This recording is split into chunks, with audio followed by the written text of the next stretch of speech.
Welcome to Turf Talk, Preakness Picks Edition. Vance, the night is finally here, Preakness Eve, the day tomorrow. Of course, you could already have gotten your Preakness picks in, but if you're like me, I'm sure you're waiting. Weather going to play a role, but we know the field, we know the horses. Who'd you go with on top? Well, unlike 2 weeks ago at the Kentucky Derby when I constantly looked at the race over and over and overthought it too much, the more I look at the Preakness, the less I need to overthink things. Looks like a two-horse race to me, Nyquist and Exaggerator.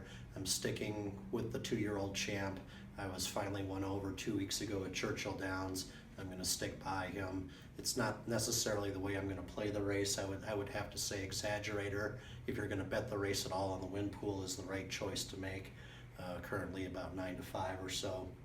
But as far as my top pick is concerned, I'm sticking with the champ, Nyquist. I think he's got a good turn of foot that can beat Exaggerator to the punch around the far turn and maybe in the stretch and hopefully hold him off at the end.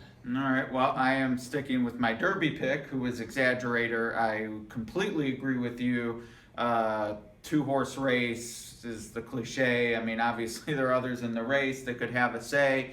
Upsets happen. A few wouldn't completely shock me, others would. But to me, I thought the Derby solidified that these are the top 2 3-year-olds by far, at least among the males. We'll see what Songbird and Catherine Sophia have to say about that, and Karina Mia perhaps, throughout the rest of the year. But they were the top 2. Nyquist was close to that pace. He put Gunrunner away, who ran admirably and was a Louisiana Derby winner. Nyquist clearly better. Exaggerator, the one coming late.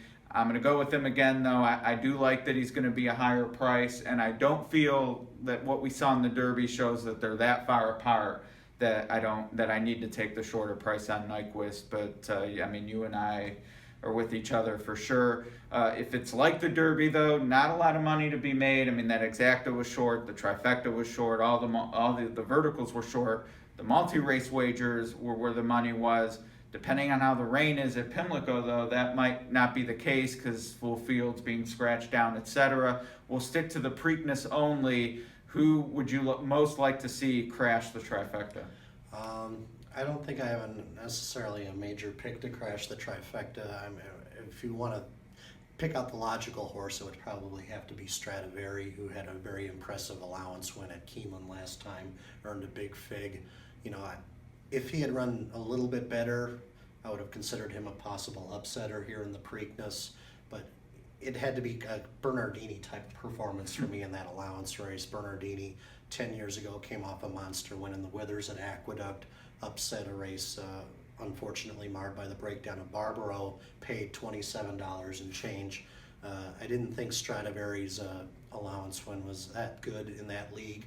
I don't think he can beat Nyquist and Exaggerator at their best. But Stradivari finishing in the top 3 wouldn't surprise me at all. There's a lot of speed in the race. He's going to be sitting off the pace and making a late move. To me, he's the most logical third place finisher here. All right, well, you mentioned a big fig, and I'm going to go with the biggest fig of all, at least as far as our own data is concerned, and that's Uncle Lino, who got the best last outburst net speed rating when winning the California Chrome race at Los Alamitos. He's going to be a long shot, rightfully so. He's making a step up in class just as Stradivari is, but I'm going to respect the figure, and I know they're going to the lead from that post.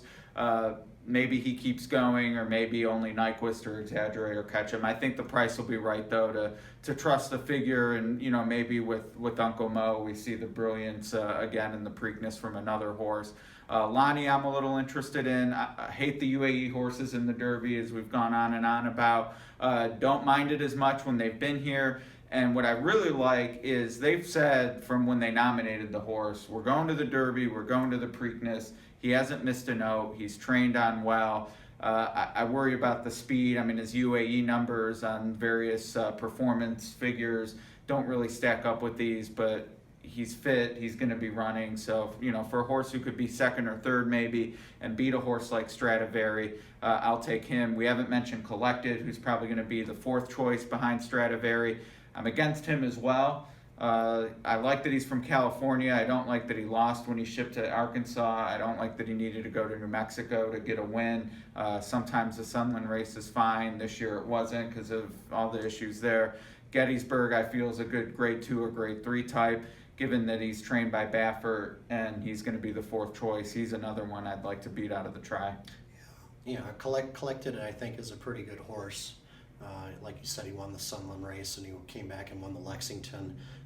Bob Baffert said he's expected to go to the front end in this race, but he doesn't seem like a need the lead type compared to some of the others. I think he can get a pretty good trip on the outside, maybe chasing some horses. His pedigree doesn't really scream a mile and 3/16, but I think he can maybe overcome that a little bit.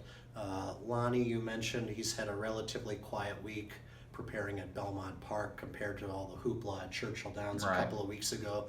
That might actually be to his benefit.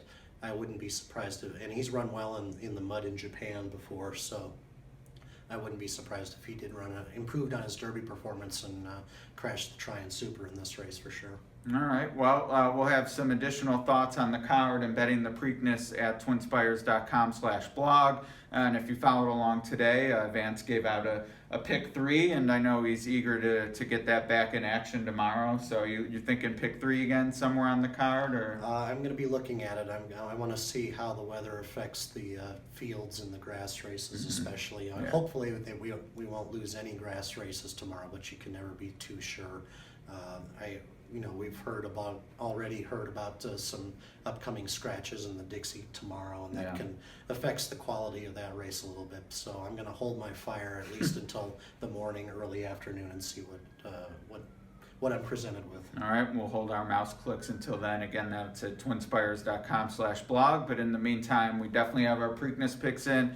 Exaggerator for me, and Nyquist for me. there you go. We'll recap the day's events next week on Turf Talk. Maybe talk about a potential Triple Crown on the line, but certainly a compelling Belmont waits in 3 weeks. But first, it's the Preakness. Enjoy.